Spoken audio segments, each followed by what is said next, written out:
Hi అండి, అందరికీ నమస్తే. ఈరోజు మనం గోంగూర బోటి కర్రీ చేసుకుంటున్నాం అండి.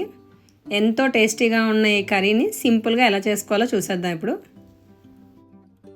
ఇక్కడ కేజీ బోటి తీసుకున్నానండి. ఇది ఆల్రెడీ క్లీన్ చేసి తెప్పించాను. అయినా సరే మళ్ళీ వేడి నీళ్ళు ఉప్పు పసుపు వేసి ఒక 10 మినిట్స్ ఉంచి తీసుకోవాలండి.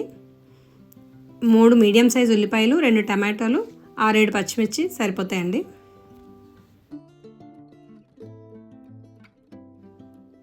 ఇక్కడ ఆనియన్స్, టమాటోస్ అన్నీ కట్ చేసి పెట్టుకున్నానండి. ఇప్పుడు స్టవ్ వెలిగించుకొని కుక్కర్లో ఆయిల్ వేసుకోవాలండి. నాన్ వెజ్ కర్రీస్ కొంచెం ఆయిల్ ఎక్కువే పడుతుంది. ఆయిల్ వేడెక్కాక ఉల్లిపాయలు వేసుకొని ఫ్రై చేసుకోవాలండి. ఇవి కొంచెం బాగా వేగాక అప్పుడు పచ్చిమిర్చి వేసుకోవాలి.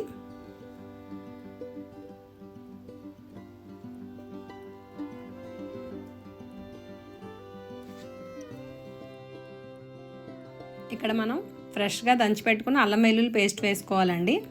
ఆనియన్స్ ఫ్రై అయ్యాక ఇక్కడ 2 స్పూన్ల అల్లం వెల్లుల్లి పేస్ట్ వేసుకోవాలి. ఇది పచ్చివాసన పోయే వరకు ఫ్రై చేసుకోవాలండి.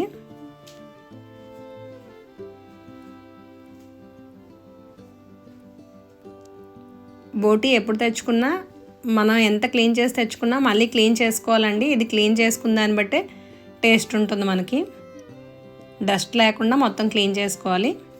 ఆనియన్స్ వేగిపోయండి. ఇప్పుడు మనం బోటి వేసుకొని మీడియం ఫ్లేమ్లో పెట్టి ఫ్రై చేసుకోవాలి.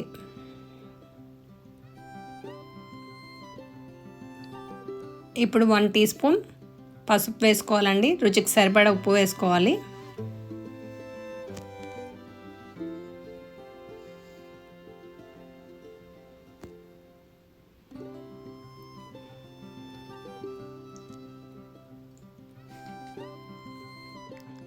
ఇది కొంచెం వేగాక కారం వేసుకోవాలండి. ఇక్కడ 3 స్పూన్స్ కారం వేసుకుంటున్నాను. కొంచెం స్పైసీగా ఉంటేనే బాగుంటుంది కాబట్టి చూసుకొని వేసుకోవాలి.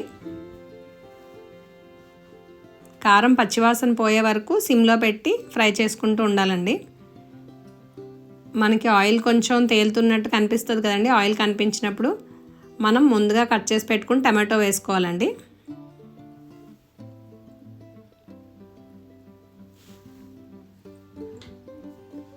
టమాటో కొంచెం మగ్గాక 2 గ్లాసులు వాటర్ వేసుకొని కుక్కర్ విజిల్ పెట్టేసుకోవడమేనండి. బోటి ఎక్కువసేపు ఉడకాలి కాబట్టి 8 to 10 విజిల్స్ పెట్టుకోవాలండి. ఇక్కడ మనకి విజిల్స్ వచ్చిందండి. కర్రీ తీసేసాం మూత. ఇప్పుడు మళ్ళీ స్టవ్ వెలిగించుకొని ఇక్కడ నేను గోంగూర తీసుకున్నాను కదండి, అది ముందుగా ఫ్రై చేసి పెట్టుకున్నాను. 3 కట్టల గోంగూర అండి ఇది.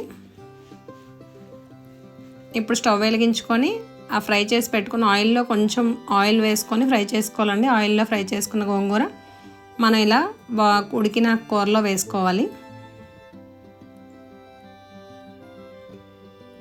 గోంగూర అంతా బాగా కూరకు పట్టేటట్టు బాగా కలుపుకొని మీడియం ఫ్లేమ్లో పెట్టి 10 to 15 మినిట్స్ మగ్గించుకోవాలండి. ఇప్పుడు 1 teaspoon garam masala, 1 teaspoon ధనియాల పౌడర్ వేసుకోవాలి.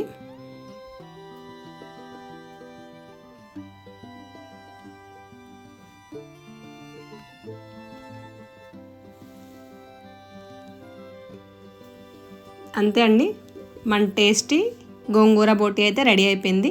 Thank you for watching. Subscribe చేయండి, లైక్ చేయండి, షేర్ చేయండి.